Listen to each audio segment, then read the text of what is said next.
بسم اللہ الرحمن الرحیم۔ دوستو، ملک کا بیشتر حصہ اس وقت سیلاب کی تباہ کاریوں کا شکار ہے۔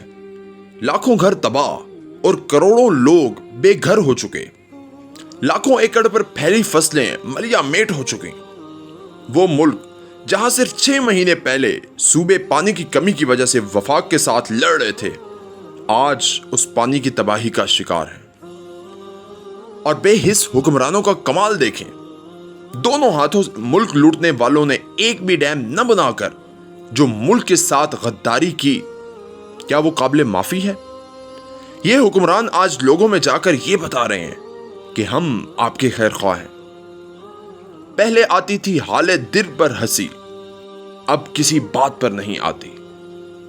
دوستو، یہ تو ہے ہماری بے بسی، لیکن میں آج آپ کو اپنے پڑوسی ملک بھارت کے متعلق کچھ دلچسپ حقائق بتانا چاہتا ہوں۔ بھارت جہاں اس وقت ایک انتہا پسند حکمران مودی حکومت کر رہا ہے، جو مسلمانوں کا کٹر دشمن ہے، اس کا ایک چہرہ جو اپنے ملک کے متعلق ہے، ذرا یہ بھی دیکھیں۔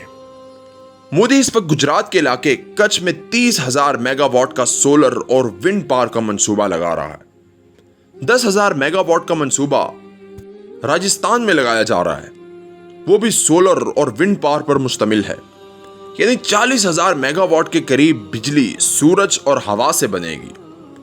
اس سال اگست تک 4 لاکھ سے زیادہ الیکٹرک کار مختلف کمپنیز کی اب تک فروخت ہو چکی ہیں، اور اب 15 اگست 2022 کو انڈیا نے پہلی made in India electric car متعارف کرا دی ہے۔ اس کے علاوہ موٹر سائیکل، رکشا اور موٹر سائیکل رکشا کو تیزی سے الیکٹرک میں تبدیل کرنے کا کام تیزی سے جاری ہے۔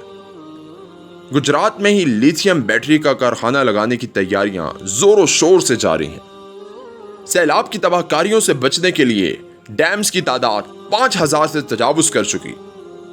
1 ارب 40 کروڑ کے لگ بھگ آبادی والا ملک سبزیوں، گندم اور چاول کی وافر ایکسپورٹ میں مشغول ہے۔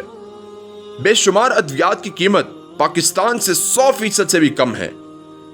بجلی کا اوسط ٹیرف پورے ملک میں 7 روپے فی یونٹ کے لگ بھگ ہے۔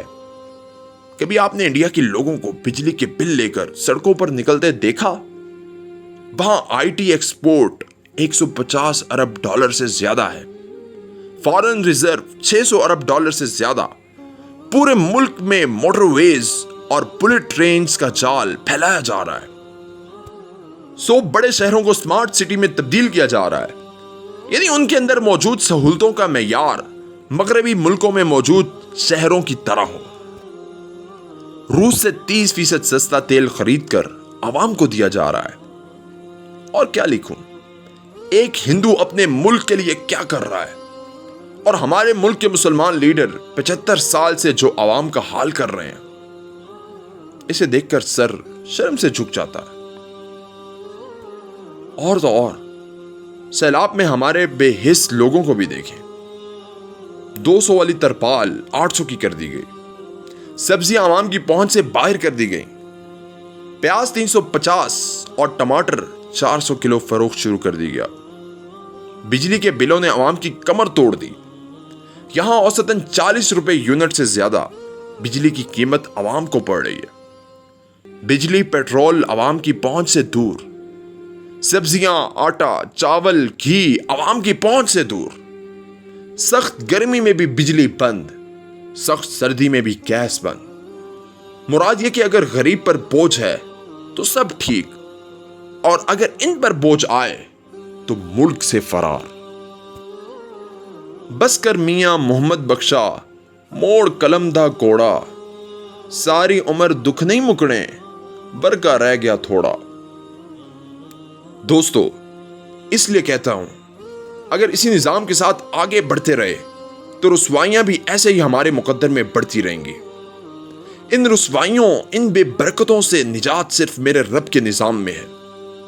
آج میرے رب کا نظام لاگو کر دو، کل سے تمہارے حالات بدلنا شروع ہو جائیں گے، ورنہ ذلت ایسے ہی ہمارا پیچھا کرتی رہے گی۔ میرے وطن کے لوگوں، جاگو، اپنے رب کے نظام کے لیے آواز تو اٹھاؤ، ورنہ ان بازی گروں کے پیچھے چلتے چلتے اپنی دنیا تو گوا چکے، کہیں آخرت نہ گنوا بیٹھنا۔ یا اللہ ہمیں سیدھے راستے پر چلنے کی توفیق عطا فرما۔ یا اللہ میرے لکھنے یا بولنے میں کوئی غلطی ہو گئی ہو تو مجھے معاف فرمائیے گا، آمین۔ دوستو اگر آپ کو یہ کانٹینٹ اچھا لگے تو ہمارے چینل کو ضرور لائک، سبسکرائب اور شیئر کیجیے گا تاکہ ہم ایسی مزید ویڈیوز آپ کے لیے لا سکیں۔ شکریہ اور اللہ حافظ۔